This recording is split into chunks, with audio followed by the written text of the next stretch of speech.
é fresquinha, nesse calor está hoje, hein? Glória a Deus. É bênção.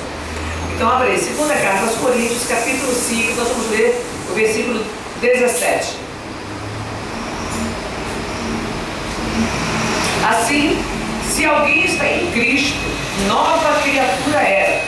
As coisas velhas já passaram, eis que tudo se fez novo. Tem duas.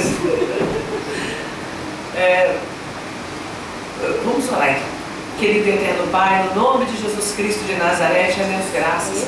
Rendemos graças pela tua bondade, misericórdia, pelo teu favor, Senhor. Rendemos graças ao Deus Todo-Poderoso, porque o Senhor, ó Pai, tem nos chamado esta noite, a esta casa de oração, para aqui, ó Deus, nós perseverarmos na tua palavra, para aprendermos contigo, para aprendermos em ti. Meu Senhor glorioso, em nome de Jesus Cristo de Nazaré, confirma, ó Pai, a tua obra nas nossas vidas, nos ensina, nos instrui e nos dá a capacidade para fazermos aquilo que é bom, reto e agradável diante dos teus olhos, para que nós possamos nos ver como noiva do nosso Senhor e Salvador Jesus Cristo. Amém e graças a Deus. Os irmãos podem sentar? Tem bastante água.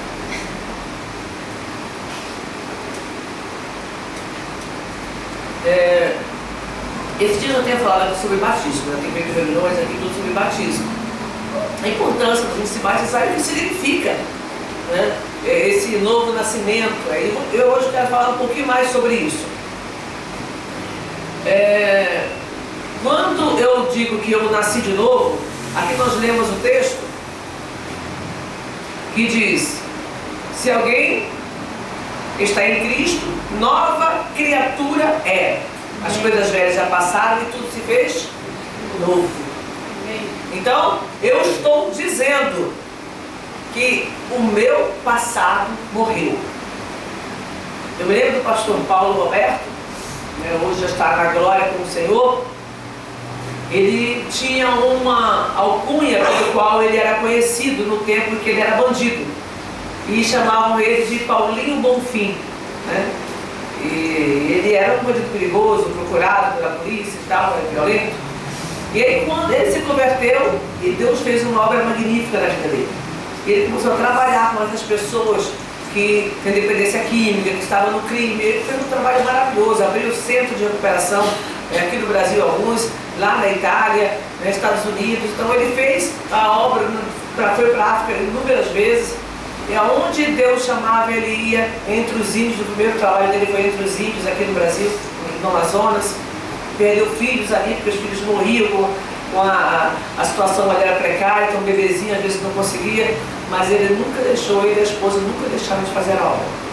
E durante muitos anos ele fez a obra do Senhor, e todo mundo sabia que ele era um servo de Deus. E um dia um amigo dele, numa brincadeira, ligou para ele e falou: alô? Aí ele olhou: ah, é o Paulinho Bonfim? Aí ele falou: está repreendido em nome de Jesus. O Paulinho Bonfim já morreu. Agora ele está falando que é o servo de Deus. Amém. Glória a Deus. Então é isso que você precisa entender. Eu ouvi aquele testemunho dele, eu fiquei, isso que o cristão, de um modo geral, precisa entender. O velho homem já morreu. Lá na carta, lá na palavra do profeta Miqueias está escrito, no livro do profeta Miqueias está escrito que os nossos pecados Deus colocou lá nas profundezas do mar. Amém. Vai lá catar se você quiser, porque eu não vou. Amém? Eu não quero voltar, eu não quero meu velho homem, eu não quero a minha velha natureza de volta. Eu quero viver com Cristo e para Cristo. Amém? Então o novo nascimento é isso. Eu agora abandonei, eu decidi abandonar. Eu sei que o velho homem sem Cristo, eu não valho nada. Não há valor. Tem uma música até que diz: não tem valor, eu sei, o homem sem Jesus não poderá entrar no céu de luz. É o que a palavra diz, não é o que eu estou falando sobre o julgamento. Eu já tenho falado isso aqui diversas vezes. As pessoas cobram dos cristãos eles falarem que estão certos. Eu estou crendo no que a palavra diz. Quem crê no que outras pessoas dizem, no que outras entidades, no que outros livros falam, que creia. Eu creio no que a Bíblia diz. A Bíblia diz que sem Cristo a gente não entra na glória. Ele não tem nenhum outro ser espiritual, líder religioso, nada. Nenhum outro fundador de alguma religião que se declare filho de Deus. Nenhum deles teve essa ousadia de se declarar filho de Deus. Só Jesus Cristo. Amém? Glória a Deus. Só Ele pôde, só Ele tinha essa autoridade para falar. E as pessoas se maravilhavam da autoridade com que Cristo dizia essas coisas. Ele falava que Ele era filho de Deus, que Ele era igual a Deus. Ninguém vem ao Pai senão por mim, tem que passar por mim para ir ao Pai. Olha que autoridade, que ousadia. Então é importante que eu entenda isso para que eu possa viver essa nova vida. Amém? É uma nova vida em Cristo. Ou eu tô... Tem gente assim, olha, vai pra cá um pouquinho, presta atenção. Tem gente que anda assim, ó, né? Capengando. Uma hora ela tá bem, aí outra hora ela dá aquela arrastada. E aí não fica, tá sempre... A Bíblia diz, sabe como é que a Bíblia chama isso? Pessoas que estão cocheando entre dois pensamentos. Uma hora ela está lembrando do que o pastor falou na igreja, do que ela leu na Bíblia, do que ela ouviu, e está alto. Mas na hora que ela cocheia, cochear é o coxo, lembra a coxa? Que ela anda assim, ó, mancando. E tem gente que está assim, tem hora que ela manca. Ela não consegue permanecer de pé, ela dá aquela arriada. E ela fica, uma pessoa que é manca, ela vai ter mais dificuldade para andar, para caminhar. Isso no mundo natural, você às vezes resolve com a muleta, hoje em dia tem prótese, às vezes você com tratamento, ou mesmo você consegue andar e espiritualmente a pessoa não se arranca. Espiritualmente a pessoa é firme com Jesus. Então como é que eu estou andando hoje? Eu estou cocheando entre o mundo e Deus? Ou eu tenho certeza da minha fé, convicção de que eu sou serva do Deus Altíssimo, que eu sou servo do Deus Altíssimo? Nós aqui, cada um pode responder por si. E não adianta pedir aqui, levanta a mão, quem tem certeza. Não funciona assim. Você tem que fazer uma autoanálise. É igual a ceia. A Bíblia fala: examine-se o homem a si mesmo, e então coma do pão e beba do cálice. Não sou eu, pastor, não é o pastor Alcântara, não é nenhum pastor que vai avaliar se você está capacitado ou não. É você que tem que se avaliar. Se não está, pede perdão para Deus. Amém? Pede perdão para Deus. E aí se conserta. Porque a Bíblia não fala: examine-se o homem a si mesmo, e então, se não estiver pronto, larga para lá. Fala isso em algum lugar? Não. A palavra diz: examine-se o homem a si mesmo, e então coma do pão e beba do cálice. Então você se examinou, se você viu que tem alguma coisa errada, ora, pede perdão e se compromete a andar corretamente. Amém? E coma do pão e beba do cálice. Você deve beber, a Bíblia diz, porque assim nos dá saúde. Quando eu estou participando da ceia, eu estou declarando: Senhor, eu sei que isso aqui é o teu corpo, eu sei que isso aqui está representando nesse momento o teu sangue, e eu sei que isso traz comunhão entre mim e ti. Eu errei, reconheço meu erro, me ajuda, me dá capacidade para não errar mais, me capacita a andar na tua presença, para eu parar de ser coxo, para eu parar de ser uma pessoa manca, porque eu possa caminhar corretamente. Eu nunca fui manca, mas eu já manquei por um tempo quando eu torci o tornozelo. Então eu não tinha, né? Uma outra vez também eu tive um machucado forte na perna, né? Um tombo que eu tomei, eu acho, não lembro direito. Eu sei que fiquei com um machucado feio na perna e eu andei mancando. Olha que coisa interessante, irmãos, presta atenção no que eu vou falar. Eu nunca esqueci disso, porque eu estava mancando de uma perna, porque eu tinha tido um machucado. Só que aquilo demorou a sarar, eu tive que tratar, e eu fiquei mancando mais de uma semana. Eu acredito nos 10 dias. Quando a minha perna estava boa, eu estava mancando da outra perna que eu tinha forçado. É duro. E aí eu tive que tratar a outra perna também, porque eu forcei demais os tendões, e aí eu acabei mancando ficar parado, eu tinha que sair, resolver as coisas, eu tinha criança pequena, a gente tinha culto aqui quase todo dia na época, então, e trabalhando, então era correria. Então quando terminou, quando eu consegui tratar uma perna, a outra ficou ruim. E às vezes, por que isso aconteceu? Porque eu não vigiei. Se eu tivesse tido um pouquinho mais de atenção, se eu tivesse imaginado que isso podia acontecer, eu teria me poupado um pouco mais, eu teria cuidado um pouco mais. E às vezes acontece na vida espiritual, você está mancando. Você não se toca que você está mancando. Você não percebe que você está mancando. E às vezes você até quer consertar, você faz do jeito tudo errado. Tem gente que faz tudo errado, se atrapalha todo, daqui a pouco ela para de mancar de um lado, ela está cocheando de outro. Ela sai de um problema e entra em outro problema. Então, eu sou lavada, remida, resgatada pelo sangue de Cristo. E eu preciso me conduzir dessa maneira. A partir do momento que eu tive meu encontro com Cristo, eu vou largar o mundo. Eu vou largar o que está lá fora para eu andar corretamente. Ah, mas é difícil, pastor. Você não entende, né? Você não entende como é que são essas coisas. Uma vez, eu estava num congresso de jovens, eu já era casada, recém-casada, acho que não lembro se as meninas se eu já tinha filhas ou não. Eu sempre fui participar do congresso de jovens e durante um determinado momento teve um período lá em que os jovens podiam esclarecer dúvidas. Aí, como uma boa parte me conhecia, aí falaram, não, a gente quer a Quitéria para responder as perguntas. E aí fui responder algumas dúvidas, algumas perguntas que os jovens tinham. E eu me lembro que uma jovem perguntou assim, mas como é que a gente faz para resistir o pecado? Porque falar é muito fácil. Só que as pessoas esquecem que nós todos somos tentados. Tem gente que acha que pastor não é tentado. Tem gente que acha que pastor não está nem aí, sabe, para pecado, não. Não tem mais isso. Imagina, seria bom, né? Você atingiu um nível espiritual que você não é mais abalado pelo pecado. Seria maravilhoso se isso acontecesse. Eu não sinto mais prazer em pecar.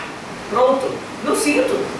Agora, dizer que eu não sou tentada é uma outra conversa completamente diferente. Irmãos, você pode orar, jejuar, buscar, você vai ser tentado. Se não de uma maneira, de outra. Não necessariamente o que me causa tentação vai causar tentação para você e vice-versa. Então todos nós, de alguma maneira, vamos ser tentados. Mas eu sei quem eu sou uma nova criatura em Cristo. Então eu não vou mancar. Até as pessoas falam que fulano deu mancada. Porque ele estava andando e ele deu uma rateada. Às vezes se dá uma mancadazinha leve, você consegue ainda se posicionar. Mas tem gente que vive a vida inteira mancando. Vive, como diz a Bíblia, cocheando entre dois pensamentos. Vamos ver, ó, alguém acha que onde está esse texto, que eu já falei 2 vezes e não lembro. Cocheando, põe aí, procurando cocheando, o que você já acha? Quero parar aqui não. Eu não na Bíblia lá online, lá, cocheando, louca, está com a Bíblia ali, até aqui no final, mas não vou parar. Então,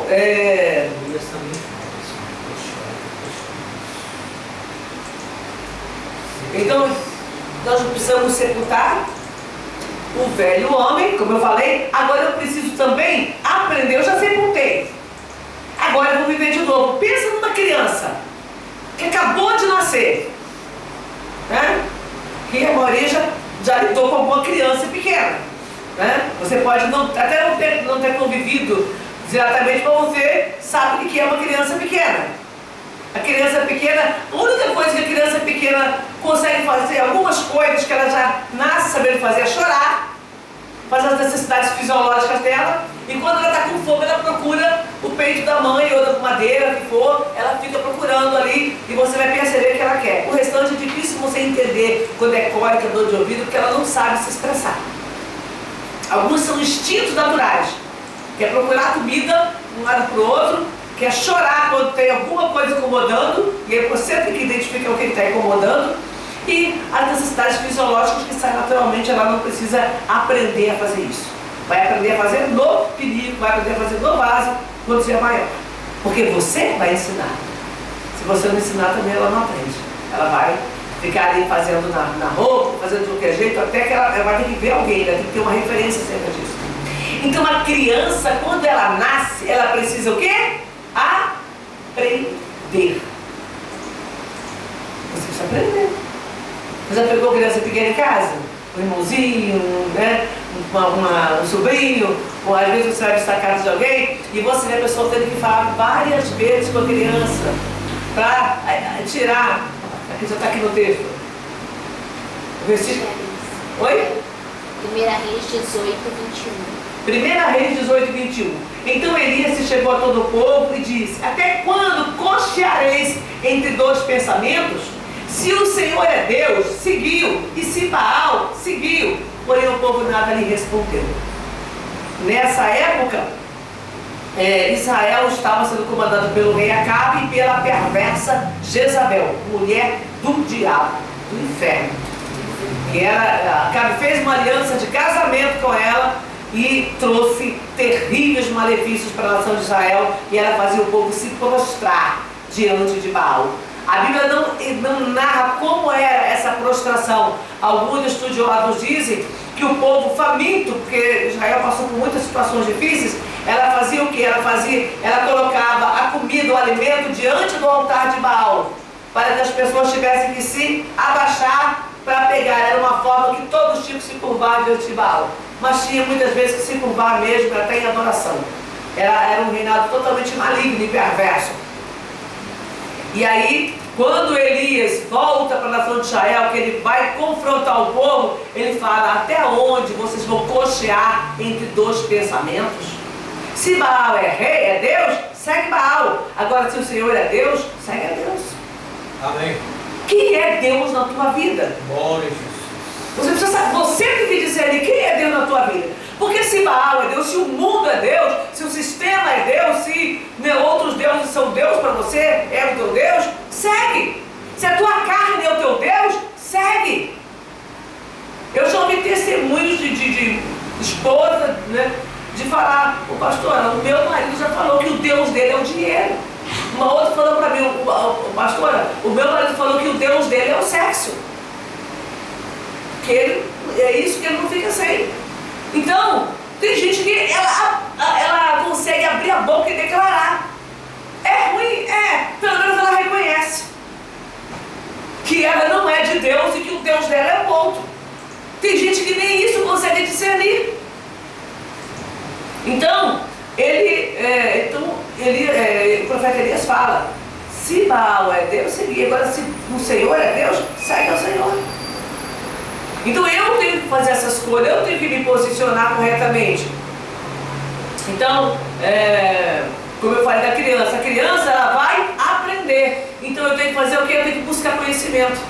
A criança, bebê, quando ele nasce, Deus deu. Não é como um animal do campo, ele deu a mãe para ensinar e deu o pai para ensinar. E no livro de Deuteronômio está escrito que deve ensinar o filho andando, levantando, caminhando. Aonde você estiver, você tem que estar ensinando o teu filho, passando para ele modelo, passando para ele exemplo de vida, explicando o que deve, o que não deve ser feito, por que pode, por que não pode. Então isso a gente vai sendo ensinado. E também nós temos a carta de Deus, onde a gente ouve a palavra. Deus ensinou Moisés e falou: você vai ensinar para o povo. Aí teve os levitas, separou uma tribo de Israel, levita. Quando vocês entrarem na terra prometida, você vai dividir as tribos de Israel, as 12 tribos de Israel, né? Mas aí dividiu José, os 2 filhos, Efraim e Manassés, cada um também teve. Então aí ficaria 13? Não, os levitas, presta atenção, 12 tribos. Foi distribuído, mas José e Levi, os 2 filhos de José tiveram terra. Não tinha a tribo de José, tinha Efraim e Manassés. Então ficariam 13 tribos. E aí a tribo de Levi, ela não ganhou uma porção de terra. A tribo de Levi, que era a tribo dos sacerdotes, aqueles que podiam ensinar o povo, que podiam orientar o povo, eles foram distribuídos em cada uma das 12 tribos.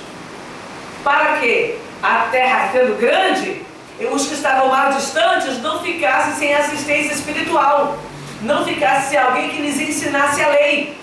Então em compunham a tribo dos levitas. E eles aprendiam,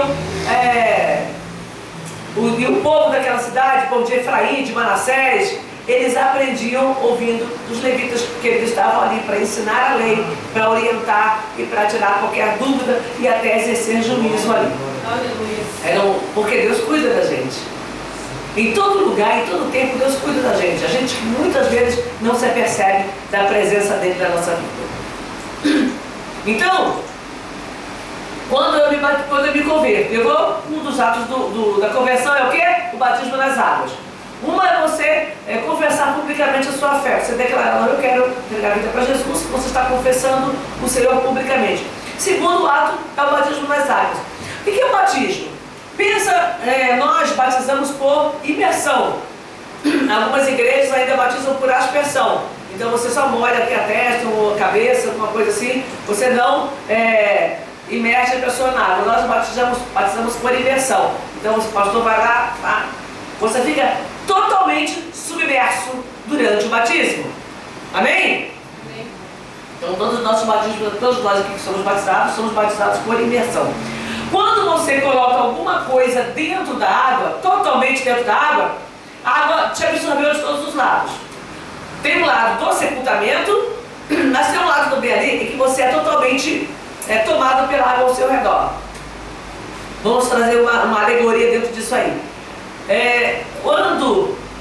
Isso mostra o quê? Eu agora sou totalmente dependente de Cristo. Eu sepultei meu velho homem, mas eu preciso. Da mesma forma que você precisa do ar. Porque a gente não respira só pelas narinas, a gente respira pelos poros também, a gente precisa de oxigênio, todo o nosso corpo precisa de oxigênio. E aí, você precisa entender uma coisa, você precisa de Cristo. Mas não somente de Cristo aqui, no teu ouvido, não somente de Cristo nos teus olhos quando você lê a palavra, você precisa dele através do Espírito Santo te envolvendo completamente. Da mesma forma que a água do batismo te sepultou, da mesma forma que quando você levanta, você precisa do ar. Você precisa também de Cristo em toda a tua vida, te abraçando, te envolvendo. E aí você precisa se deixar mergulhar no Espírito Santo. Outro dia eu falei aqui sobre uma alegoria que existe, uma história que existe, de um sábio que o rapaz foi lá e perguntou como é que é ser, eu fui falar com o homem de Deus lá, como é que é ser batizado no Espírito Santo. Porque a gente mergulha no Espírito. Ele falou, pois é. E ele pegou a peneira e falou, olha, vou colocar essa peneira na água. A peneira está cheia d'água? Na verdade ela não está, ela está mergulhada na água. Você não pode falar que a peneira está cheia d'água. Porque na hora que você levantar, o que acontece? A água vaza toda. A mesma coisa acontece com a nossa vida no Espírito. Não adianta você achar, eu mergulhei. Tem gente que faz isso. Dentro da igreja, aí ela vê alguém sendo batizado no Espírito Santo, ela vê aquela situação e ela vai naquele momento ali. Só que ela não tem profundidade com Deus. Quando ela sai dali, acabou. Se ela chegou dentro de casa, ela não vigia para se manter na presença de Deus, e aí daqui a pouco começa aquela brigaiada e ela vai junto na briga. Às vezes nem precisa chegar em casa. Na porta da igreja alguém vem com murmurinho, vem com fofocaiada, e a pessoa entra na fofoca e já perdeu a bênção. Tudo aquilo que ela ouviu, fica. Irmãos, olha para mim, some. Se você ouviu a palavra aqui, você pode ter ficado muito atento, tá ligado, até ter notado. Mas quando você sai na porta da igreja, se alguém falou uma fofoca para você esquece que foi pregado, vai chegar em casa só lembrando da fofoca. Porque chama a atenção. Ou você se posiciona e diz, vamos orar por essa pessoa, vamos fazer um pacto de oração por essa pessoa. Aí você quebra aquele vínculo. Olha, alguém falou, olha, fulana, você não sabe. Fulana, olha, está numa situação assim, vamos fazer um pacto de oração por ela, nós dois? Bom, todo dia a gente vai tirar pelo menos 5 minutos do nosso dia, a gente vai orar só por essa pessoa. Você quebra. Então, eu preciso permanecer no Espírito. Peneira, lembrou? Tirou da água, acabou a água da peneira. Então você precisa ficar imersa no Espírito Santo. Como você está rodeada de oxigênio por todos os lados, você precisa estar imersa também.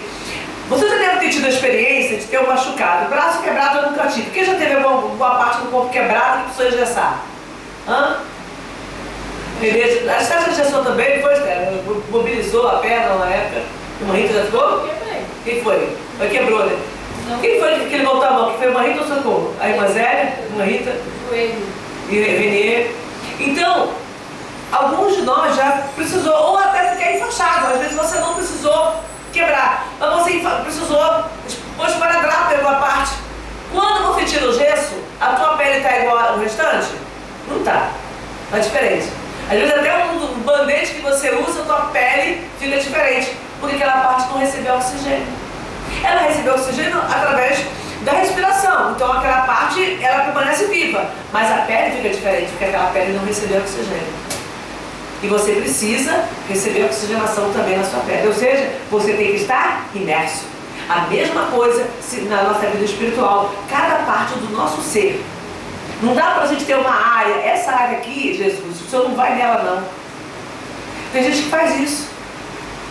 Eu sirvo a Deus, mas ó, Deus que Deus não mexa na minha área. Eu e os meus amigos, o Senhor não mexe. Eu e o meu dinheiro, o Senhor não mexe. Eu e a minha, alguma outra coisa aí, alimentação, às vezes a alimentação. Tem gente que está todo cheio de problemas de saúde por causa de uma má alimentação, mas não, mas aqui o Senhor não mexe não. É um negócio simples, pastor, é bastante alimentação, mas é. Então, nessa área o Senhor não mexe. Eu não aceito ser tratada nessa área. O que acontece? A pessoa, ela vai continuar tendo problemas e depois ela vai culpar o Senhor. Poxa, eu estou servindo a Deus, eu faço tudo direitinho, Deus não me cura, Deus não me resolve. Por quê? Porque a pessoa não quer ser tratada. Então você tem que estar imersa. Todo o teu corpo precisa estar recebendo oxigênio para que ele tenha vida. Você precisa da luz do sol para que você tenha vida. Você precisa, o teu corpo precisa disso. E nós precisamos de Deus na nossa vida para que Ele possa realmente fazer uma obra completa. Então, batizar é ser mergulhado, é ser envolvido. Abre aí, Romanos capítulo 6, versículo 4, aí pertinho. Romanos 6, 4.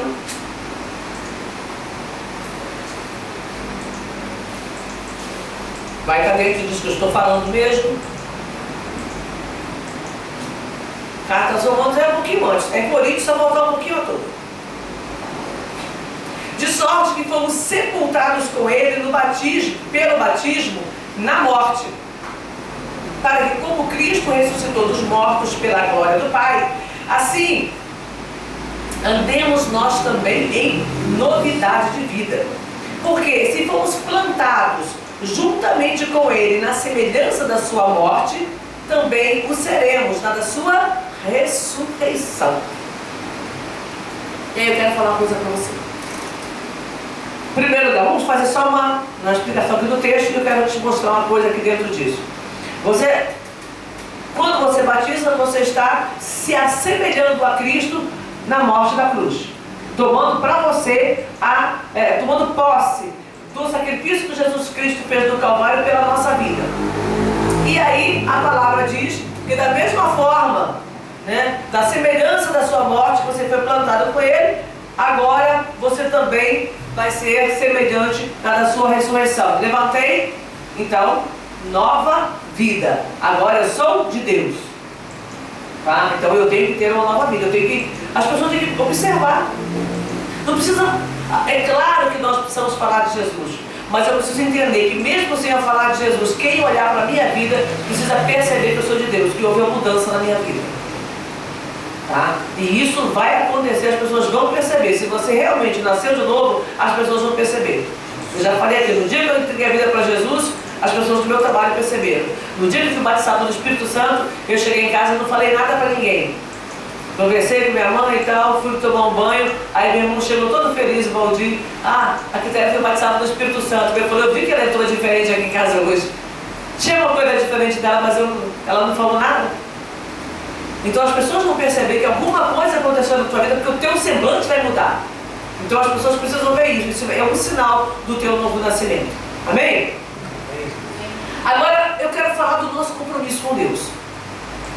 Quando você se entrega a Ele, quando você passa a pertencer ao Senhor, você assume o compromisso com Ele. Vamos colocar que tem muita gente hoje que o compromisso dela com o Senhor não é nem de namoro.